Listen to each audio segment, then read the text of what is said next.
bienvenue dans cette nouvelle vidéo de géographie. Aujourd'hui, on va commencer en tout cas à traiter le thème 2 de terminale sur les dynamiques territoriales, les coopérations et les tensions dans la mondialisation. Petite introduction dans laquelle on va revenir en fait sur les définitions essentielles du chapitre. Notez-les bien, elles sont essentielles à la compréhension.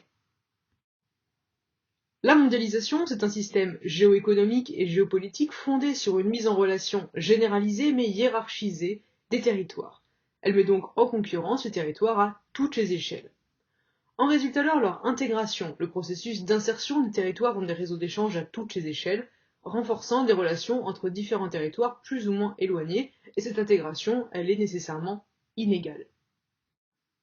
Ainsi, si certains territoires sont bien intégrés à la mondialisation, les grandes puissances, les villes mondiales, et en constituent donc le centre, un pôle ou une région qui joue un rôle d'impulsion ou de direction, vous le savez déjà, d'autres se trouvent en périphérie, donc des espaces qui sont dominés par le centre.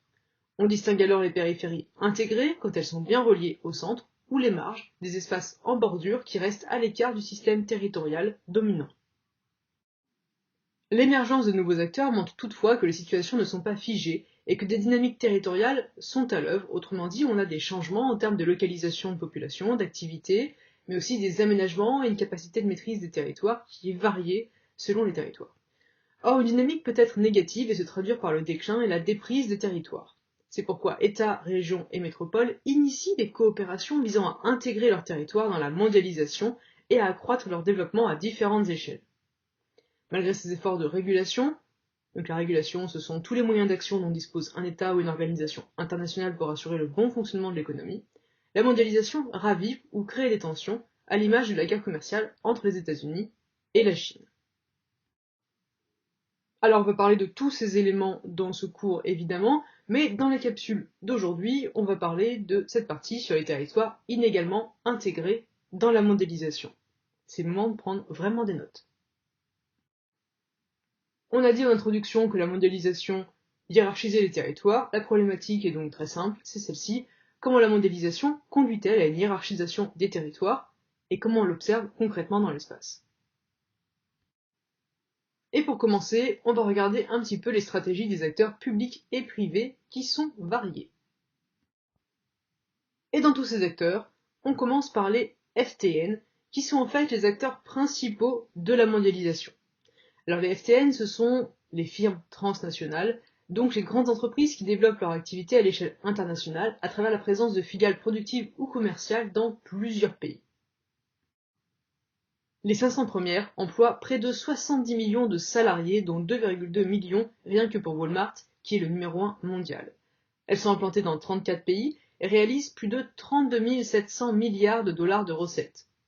Le chiffre d'affaires, pour vous donner une idée un peu plus précise, est supérieur au PIB de certains États. Walmart ainsi a un PIB supérieur à celui de la Belgique, qui est pourtant au 24e rang mondial. Shell a un PIB supérieur à celui d'Israël, qui est au 31e rang mondial. Ces FTN sont présentes dans de nombreux secteurs.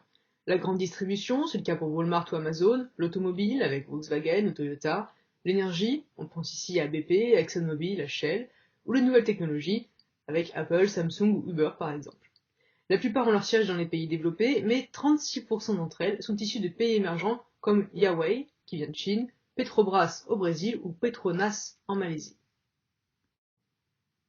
Elles investissent dans le monde entier par le biais des IDE, les investissements directs à l'étranger, qui sont en forte croissance.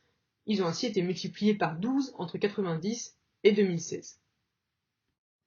Ces FTN contribuent d'ailleurs à la NDIT, la nouvelle division internationale du travail, par leur stratégie d'implantation liée aux atouts de chaque territoire, comme le coût des salaires, la législation, la fiscalité, les infrastructures, ou encore la stabilité politique. Cette stabilité est nécessaire pour attirer les investissements et permettre aux entreprises déjà implantées de continuer à produire et exporter sans difficulté. Un changement brusque coupe court aux investissements, comme ce fut le cas au Venezuela depuis les années 2010, en Tunisie après le printemps arabe de 2011 ou encore à Hong Kong. Enfin, le lobbying exercé par les FTN leur permet d'influencer à leur avantage les politiques économiques et sociales des États, en particulier en matière de fiscalité et de droit du travail. Le lobbying, pour rappel, c'est la stratégie menée par un acteur, lui permettant du coup de défendre ses intérêts auprès des décideurs politiques. Voilà un petit peu le schéma général qu'il faut retenir. Donc sur ces FTN, elles ont un poids massif dans l'économie mondiale, elles sont implantées dans divers secteurs d'activité, elles ont des stratégies très particulières qui cherchent du coup à conquérir de nouveaux marchés, en exploitant aussi les différences de coûts de production dans les différents États pour s'enrichir toujours plus. Deuxième type d'acteurs, les acteurs publics, puisque les politiques publiques sont un outil d'intégration des territoires à la mondialisation. Alors ces acteurs publics, ce sont les États et les collectivités territoriales qui cherchent ainsi en fait à être plus compétitifs en répondant aux besoins des entreprises en matière de connectivité, avoir des aéroports, internet, avec ce qu'on appelle aussi la matière grise, donc des universités, favoriser aussi la recherche et le développement, en matière de fiscalité, en créant par exemple des paradis fiscaux, ou encore en communication et en publicité. Ces stratégies oscillent donc entre deux stratégies différentes, qui sont des stratégies libérales et des stratégies interventionnistes. Ces acteurs aménagent donc leur territoire en modernisant leurs infrastructures, on pense à la création de nouveaux aéroports par exemple, ou en créant des technopoles tels la Silicon Valley aux États-Unis. Ils créent aussi des zones franches, qu'on va retrouver par exemple dans des ports comme Tanger-Med au Maroc ou sur de plus vastes espaces. Alors il y a différentes manières d'agir sur la fiscalité. La Chine par exemple a créé des ZES, les zones économiques spéciales, qui sont donc des zones franches, dont s'est inspiré par exemple la Russie en créant des infrastructures financées par l'État pour favoriser l'innovation scientifique, le tourisme, ainsi que des activités portuaires et logistiques. Les États-Unis proposent eux des réductions d'impôts pour encourager les relocalisations.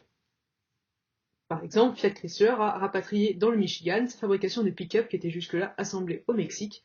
Et vous avez aussi la plupart des grandes firmes, comme Apple, qui ont leur siège financier dans le Delaware, qui est un paradis fiscal made in USA. Autre exemple de politique publique d'intégration, qui se fait à l'échelle régionale, c'est la question des corridors de développement qui se multiplient sous l'impulsion des États et des associations économiques régionales. Ils favorisent l'implantation de nouvelles activités productives en améliorant l'accès aux sites de production. Ils attirent donc les FTN et permettent d'intégrer certains territoires autrefois enclavés, comme l'Amérique latine ou la Sibérie.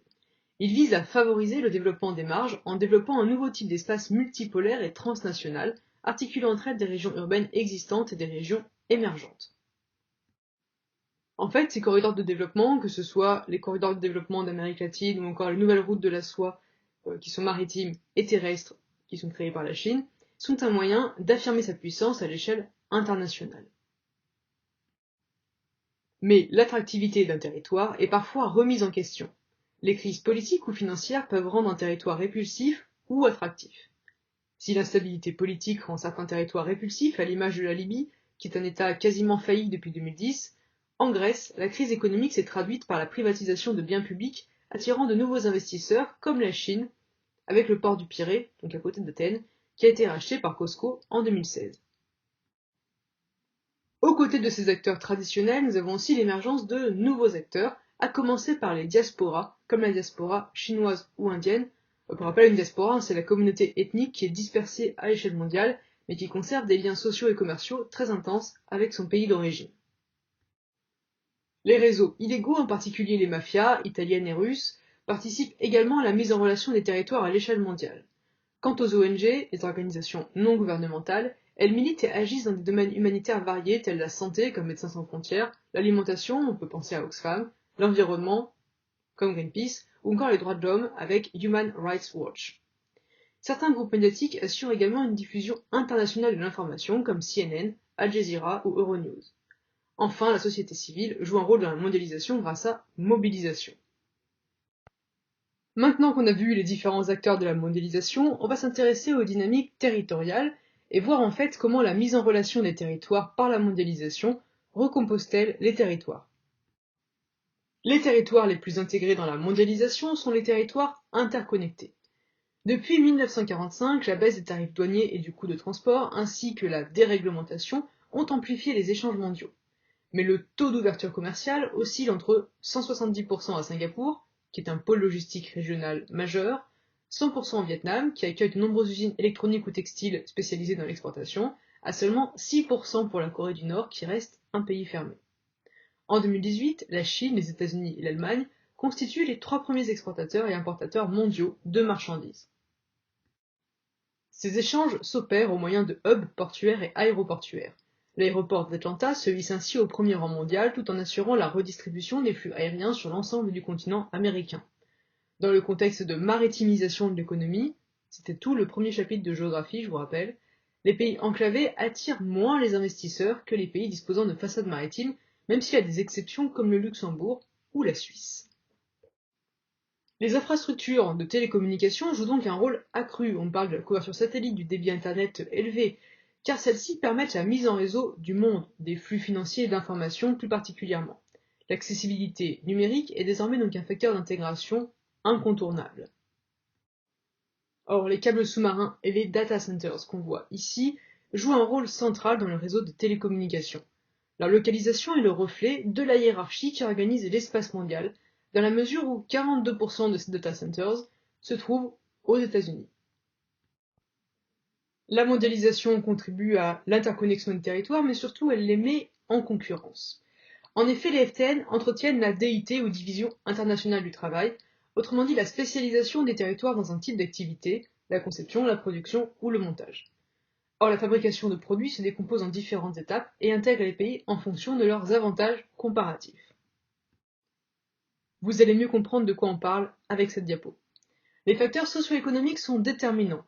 Une main-d'œuvre qualifiée, l'existence d'un marché intérieur, la présence de centres de recherche sont autant d'atouts qui favorisent en priorité les pays du Nord. Mais la présence de ressources naturelles, le faible coût du travail, l'absence de réglementation contraignante en matière de droit du travail, de fiscalité ou encore d'environnement peuvent attirer les FTN dans des pays moins développés. En raison de faibles coûts de la main-d'œuvre, le Bangladesh et l'Éthiopie, par exemple, bénéficient de délocalisation des industries textiles au point que le développement du Bangladesh devrait lui permettre de quitter la catégorie des PMA en 2024. Les investissements directs à l'étranger permettent alors une remontée de filière. Les pays qui étaient spécialisés dans des produits à faible valeur ajoutée comme la Chine finissent par devenir des pays à production à haute valeur ajoutée, ce qui du coup va accélérer la concurrence entre les territoires. Si vous voulez un exemple de NDIT, en voici un avec la fabrication d'un smartphone. Si on prend l'exemple d'Apple, tout est pensé à Cupertino dans la Silicon Valley aux États-Unis, mais dans les faits, les téléphones, vous le savez tous, sont conçus à Shenzhen, en tout cas assemblés à Shenzhen en Chine, à partir de pièces détachées qui viennent avant tout d'Asie de l'Est, mais aussi un petit peu d'Europe, et de matières premières qui viennent de l'Afrique centrale, mais aussi d'Amérique latine, pour être ensuite écoulées sur les marchés européens, nord-américains, et aussi dans les pays les plus développés en Asie notamment. L'architecture mondiale de l'économie du coup devient de plus en plus multipolaire du fait de l'affirmation de puissances qui sont plus ou moins rivales. Les métropoles elles-mêmes se livrent une concurrence féroce, en particulier leurs grands centres financiers comme New York, Londres, Shanghai et Hong Kong. La rivalité se manifeste également dans leur volonté d'accueillir de grands événements politiques, comme le sommet sur le climat à New York en 2019, sportifs, on pense aux concurrences pour les Jeux Olympiques de Tokyo en 2020, de 2024 qui sont finalement à Paris et pas à Los Angeles, ou encore au mondial de football de 2022 à Doha. C'est aussi le cas pour les grands événements culturels, et là il suffit de regarder la carte des expositions universelles. En 2020, on était à Dubaï. Enfin, à l'échelle locale, le contrôle de la rente, lié aux minerais, aux imports-exports, peut être source de conflits au sein des élites, entre groupes, gangs ou encore milices armées. Autrement dit, la mondialisation, vraiment, c'est ce qu'il faut retenir, elle met en concurrence tous les territoires et tous les acteurs. Et donc tout ça entraîne des recompositions territoriales. La mondialisation, qui est un processus mouvant, peut faire évoluer la situation de certains territoires en fait. Les principaux pays développés restent aujourd'hui incontournables, mais leur domination sur l'économie mondiale recule chaque jour un peu plus. Ils ne détiennent ainsi plus que 30% des réserves financières internationales, contre 78% en 1990. Des pays émergents, en fait, leur font chaque jour concurrence. Ces pays émergents, pour rappel, donc, ce sont tous les pays qui ont une très forte croissance économique, qui sont intégrés de façon de plus en plus importante dans les échanges mondiaux, mais chez qui on a encore des inégalités très importantes dans la population. Et parmi ces émergents, il y en a 5 qui sont plus forts que tout le monde, entre guillemets, ce sont les BRICS, le Brésil, la Russie, l'Inde, la Chine et l'Afrique du Sud depuis 2010. Leur émergence a donc remis en cause la limite nord-sud et l'ancienne organisation centre-périphérie qu'on connaissait il y a une vingtaine d'années. Intégrés à la mondialisation, ils profitent de la découverte de nouvelles ressources, le gaz en Russie, les terres rares en Chine, voire du changement climatique, on l'a vu dans le thème précédent avec l'ouverture du passage du Nord-Est sur la route polaire pour la Chine. Ils disposent aussi de métropoles influentes comme Shanghai et de puissantes FTN, on pensera notamment à Sinopec, Gazprom ou encore au groupe Alibaba. Ainsi, sur les 500 premières FTN mondiales, 119 aujourd'hui sont chinoises contre 9 seulement en 2000. La Chine est donc devenue le deuxième émetteur d'IDE et le premier déposant de brevets au monde, dépassant ainsi d'anciennes puissances industrielles comme la France. Mais certains BRICS sont aujourd'hui entrés en récession, comme le Brésil, et d'autres puissances émergent, comme l'Arabie Saoudite, la Turquie, le Mexique ou encore l'Argentine. À l'échelle mondiale, ces émergents représentent 60% de la population, un tiers de l'économie, 28% des exportations et 43% de la production manufacturière mondiale. Les pays du Golfe arabo-persique disposent même d'un rôle financier, voire culturel nouveau à l'échelle mondiale, comme les Émirats arabes unis aujourd'hui. Mais ces nouvelles puissances doivent relever d'immenses défis internes, des déséquilibres économiques dans les économies de rente, comme la Russie, l'Arabie saoudite ou l'Iran, des déséquilibres démocratiques, avec la présence d'oligarchies, des profondes inégalités sociales et territoriales qui alimentent de fortes tensions internes, ainsi qu'une gestion prédatrice des ressources non durables, voire même du sous-équipement en ce qui concerne l'eau, l'électricité, les transports et l'urbanisation. À l'échelle locale, les hiérarchies des villes mondiales témoignent du basculement de la puissance. Les places financières des pays émergents détiennent désormais 40% de la capitalisation mondiale et connaissent une très forte croissance comme Hong Kong et Shanghai. Dans les pays développés, des quartiers centraux défavorisés sont réhabilités voire rasés, à New York ou Tokyo encore. La gentrification entraîne l'exclusion des populations aux bas revenus vers les banlieues où les loyers sont moins élevés. Aucune situation en fait n'est définitivement figée, comme le rappelle l'essor de la Chine, des Émirats arabes unis ou plus récemment du Rwanda. Loin d'être dépassés, les États-Unis jouent toujours aujourd'hui un rôle majeur. Maintenant qu'on a vu le rôle des différents acteurs et les recompositions territoriales engendrées par la mondialisation, il est temps de voir plus précisément quelle est précisément l'intégration des territoires et donc d'effectuer une typologie. Commençons par les pôles majeurs de la mondialisation. À l'échelle locale, les villes mondiales comme New York, Londres, Tokyo et Paris constituent des centres de commandement et des pôles d'impulsion de la mondialisation. Les PUB, produits urbains bruts de Tokyo et New York, les placent au même rang que des pays comme le Canada, l'Espagne ou la Turquie. La population est dense, cosmopolite et plus diplômée que dans le reste du pays. Elle concentre des sites touristiques, comme le musée du Louvre à Paris, ainsi que les activités de services à haute valeur ajoutée à destination des entreprises, telles que les assurances, les services bancaires et la recherche et développement. Elle dispose donc de quartiers d'affaires, on pense à Manhattan, à New York, à la City, à Londres, à la Défense de Paris ou à Shinjuku à Tokyo, voire de centres financiers, Wall Street à New York ou Kabutocho à Tokyo. Leur intégration à la mondialisation s'observe jusque dans le paysage via la multiplication de gratte-ciel. Or leur skyline constitue le symbole de leur puissance économique. C'est le cas de Pudong, à Shanghai. Enfin, leur accessibilité est renforcée par la présence de hubs, qu'ils soient aéroportuaires, Atlanta, Pékin, Dubaï, ou encore portuaires comme Ningbo, Shanghai, Singapour ou encore Rotterdam. La puissance de ces villes repose donc sur leur capacité à s'intégrer dans des réseaux. À l'échelle régionale, elles dynamisent les espaces voisins et organisent les mégalopoles. À l'échelle mondiale, elles sont connectées entre elles au sein de l'AMM, l'archipel mégalopolitain mondial, un ensemble de métropoles qui fonctionnent en réseau et qui nouent des relations privilégiées entre elles. Les interfaces et en particulier les façades maritimes qui polarisent les échanges maritimes mondiaux jouent aussi, bien sûr, et il ne faut pas les oublier, un rôle essentiel dans la mondialisation. Au final, l'espace mondial est organisé en 3 grandes aires de puissance. L'Amérique du Nord, l'Europe et l'Asie de l'Est ont un rôle structurant du fait de leur poids politique, financier, scientifique et culturel. Cette triade élargie inclut la Chine, Taïwan et la Corée du Sud. Elle concentre 75% du PIB mondial et de l'ARD, 80% des sièges sociaux des FTN et 90% des opérations financières. C'est véritablement le cœur de la mondialisation. Ces puissances industrialisées anciennes bénéficient de la présence d'une main-d'œuvre qualifiée, de foyers de consommation, d'infrastructures performantes, d'universités prestigieuses et de grandes entreprises, et polarisent donc encore une très grande partie du stock mondial d'investissement, on parle de 69% du stock mondial. Les États-Unis, l'UE et le Japon restent incontournables grâce à leur maîtrise de l'innovation. L'Europe de l'Ouest et l'Amérique du Nord concentrent à elles seules 40% des investissements dans la recherche mondiale. De plus, elles exercent un monopole sur les activités de pointe telles que la biotechnologie, la robotique ou encore les nanotechnologies. Enfin, leur puissance repose sur leur capacité finalement à faire émerger des modèles économiques, politiques et culturels qui sont diffusés mondialement. À leur côté, les paradis fiscaux s'érigent en pôle de la mondialisation grise grâce à des taux d'imposition très faibles, voire nuls. Donc si on cherche tous les pôles majeurs de la mondialisation, vous les avez ici, aux différentes échelles. À côté de ces pôles de la mondialisation, on a des territoires qui sont en cours d'intégration. Et on pense notamment aux pays des Suds. Si les BRICS sont devenus des puissances mondiales, ils tentent en effet de repenser leur modèle de développement trop dépendant des exportations en s'appuyant sur leur marché intérieur. On va en voir quelques exemples. Bien que l'Inde soit devenue le bureau du monde via la délocalisation de centres d'appel, d'e-commerce et la gestion administrative par des entreprises étrangères qui valorisent une main-d'œuvre qualifiée parlant couramment anglais, la croissance indienne est fragilisée par une production industrielle stagnante ainsi que son faible marché intérieur. La Russie, elle, est une puissance mondiale, mais avec peu de moyens. Elle a un PIB inférieur à celui de l'Italie et un budget militaire inférieur à celui de la France.